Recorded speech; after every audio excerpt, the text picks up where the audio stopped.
Okay, so let's use the map of Japan to map out how the rest of this sumo year might unfold. As you may be aware, 7 of Japan's 48 prefectures were issued with a government state of emergency declaration on Tuesday, April the 7th. That was followed by Aichi, home to Nagoya, declaring its own local state of emergency, taking effect Friday, April the 10th, and thus completing the list of sumo cities affected. Let's break this down a bit then. At the moment, only 2 sumo stables, Hoshoryu's Tatsunami and Hattori Zakura's Shikihide, are not in an emergency zone. However, they will be expected to act in solidarity with their Tokyo peers and follow official Sumo Association guidance, which is for wrestlers to stay inside the stable as much as possible, for only a very limited number of wrestlers to undertake shopping duties, for staff not living in the stable to stay home, and for training sessions to be closed to all visitors, including the media. That last one means that your favorite wrestlers have had to respond to media interviews by telephone, Takakeisho and Asanoyama being especially generous with their time this week. PR chief Shibatayama insists that the wrestlers are better prepared than most of society to give up their freedoms. "We've been living like this ever since we went to Osaka," he said. However, that's not strictly true. Several post-tournament parties were held on Sunday, March the 22nd. Smaller scale than the usual, admittedly, but one really must question the wisdom of that. Furthermore, given that it's near impossible to socially distance in a cramped stable, it is unclear what the isolation strategy will be if somebody does become infected. Right now, the wrestlers are training as normal every day, which means their masters are placing extraordinary faith in nobody getting infected.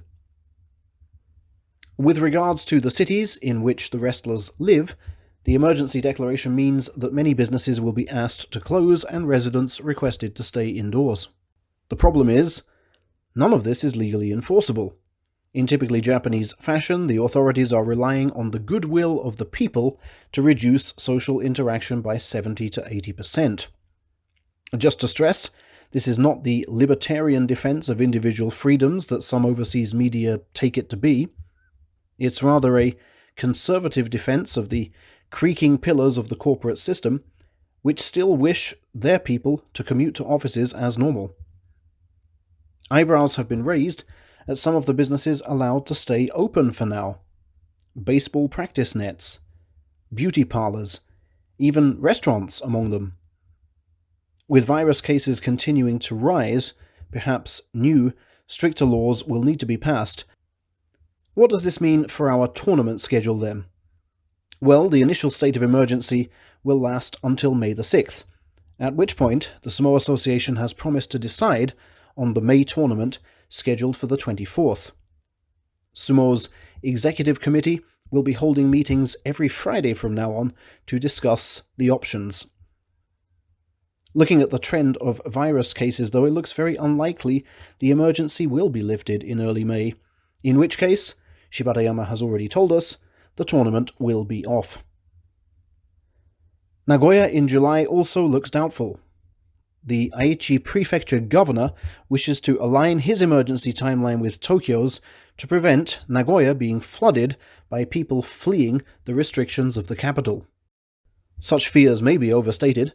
There are severe practical limitations for anybody suddenly wishing to up sticks for Nagoya. But basically, the tone coming from the governor is that visitors from infection hotspot Tokyo are not welcome, and that surely applies to the 1,000-strong sumo community. But, some of you may point out, even if the emergency declaration is extended on May the 6th, surely that will only be for another month, resulting in the wrestlers being free to prepare for Nagoya from June the 6th onwards. Okay, if there is a phenomenal drop in the number of virus cases, the declaration could be lifted in June. But several newspaper reports suggest the government has privately accepted the state emergency may need to last for 6 months, which takes us up to October. Even if the emergencies are lifted before then, as your governments have likely been telling you, social distancing cannot be completely dropped overnight. which means there is no guarantee at this stage we'll even get a September tournament. However, no scenario discussed by government has involved this going into November, meaning, at this stage, we can expect Tokyo and Fukuoka to be out of emergency measures by the time of this year's Fukuoka tournament. If so, what a sumo celebration that will be. Nikkan Sports tells us also that discussions are already taking place with local organisers to reschedule some of the cancelled spring tour events for December. So at the moment, people are looking at the end of the year positively and actively preparing for the return of normalcy. Until then, as Kakuryu reminds us, he and his sumo colleagues will be staying mostly indoors and taking extra care of their health. And, I would add, praying that the general public is sufficiently prepared to do likewise.